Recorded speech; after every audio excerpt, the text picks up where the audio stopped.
नमस्कार, आप सबका स्वागत है time to do YouTube channel में। आज हम करेंगे 12th क्लास का chapter number 3 money multiplier.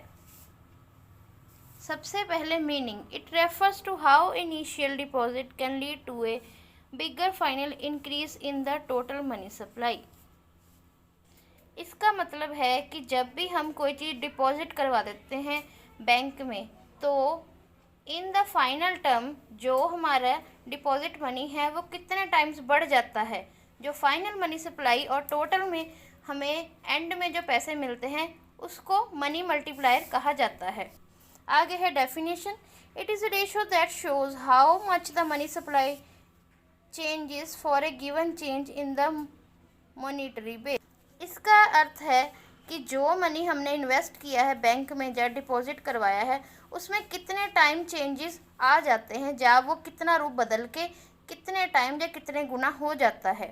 Next is a bank earns और invest its excess reserves to earn more interest. A $1 increase in the monetary base causes the money supply to increase by more than $1. The increase in the money supply is the money multiplier। यानी अगर हमने एक bank में $1 invest किया है या फिर जमा करवाया है, तो इन द एंड एक पर्टिकुलर टाइम के बाद, जैसे कि 1 साल के बाद या फिर 2 साल के बाद, हमारा जो पैसा इन्वेस्ट किया गया है वो पैसा कितने टाइम्स बढ़ जाता है।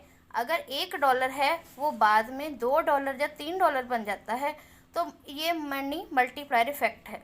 अब इसके बाद है ratio that is important in calculating money multiplier.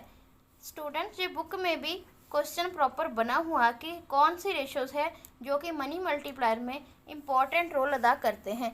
सबसे पहले है CDR, currency deposit ratio. Second is RDR, reserve deposit ratio, play an important role in determining the money multiplier. अब RDR और CDR में कई बच्चों को कन्फ्यूज़न है। तो CDR, it is the ratio of the currency held by public to that they held in bank deposit. तो CDR वो रेशो या अनुपात है जो कि पब्लिक द्वारा या फिर किसी भी एक फर्म द्वारा या एक पर्सन के द्वारा बैंक में डिपॉजिट करवाया जाता है। नेक्स्ट है what is the role of money multiplier. Role, it explains how an increase in the monetary base causes the money supply to increase by a multiple amount. फिर से वही बात कि मनी मल्टीप्लायर का क्या इफ़ेक्ट या role है।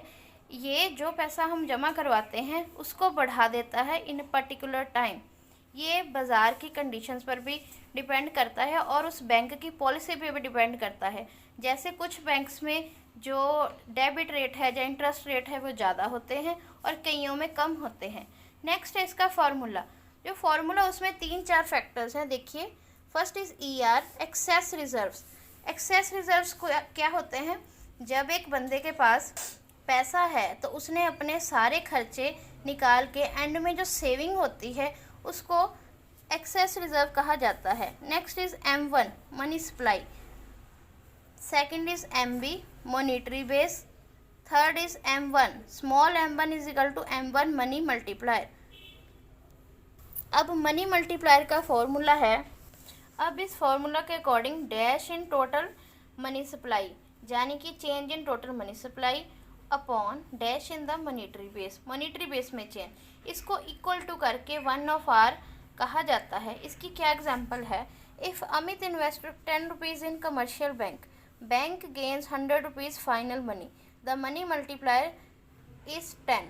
अगर एक बंदे ने 10 रुपये बैंक में जमा करवाए जो कि उसकी अपनी सेविंग थी, किसी कमर्शियल बैंक में करवाए, तो जो बैंक है उसको फाइनल में इन द एंड या फिर एक फाइनेंशियल ईयर के बाद 100 रुपीज़ टोटल, यानी कि जो 10 रुपये अमित ने दिए थे वो इन द एंड 100 रुपीज़ बन गए। तो मनी मल्टीप्लायर क्या है, 10 टाइम्स है। ऐसे हम मनी मल्टीप्लायर को काउंट कर सकते हैं कि जो हमारा इनिशियल मनी है वो इन द एंड कितने टाइम्स बेस मनी से बन गया। अगर आपको एग्ज़ाम में आ जाए कि टाइप्स ऑफ मल्टीप्लायर, तो ये 3 टाइप्स के होते हैं, employment multiplier, price multiplier, consumption multiplier. और मल्टीप्लायर को कई तरह से काउंट किया जा सकता है। Formula of multiplier, M is equal to 1/1 minus MPC। MPC जो है मार्जिनल प्रोपेंसिटी टू कंज्यूम है। m is equal to 1/MPS। MPS जो है वो मार्जिनल प्रोपेंसिटी टू सेव है, और MPS plus MPC is equal to 1 होता है।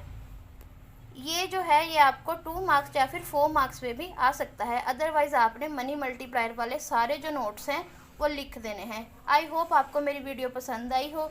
अगर आपको कोई और क्वेरी है तो आप प्लीज़ कमेंट कीजिए, लाइक कीजिए, शेयर कीजिए और मेरे चैनल को सब्सक्राइब कीजिए।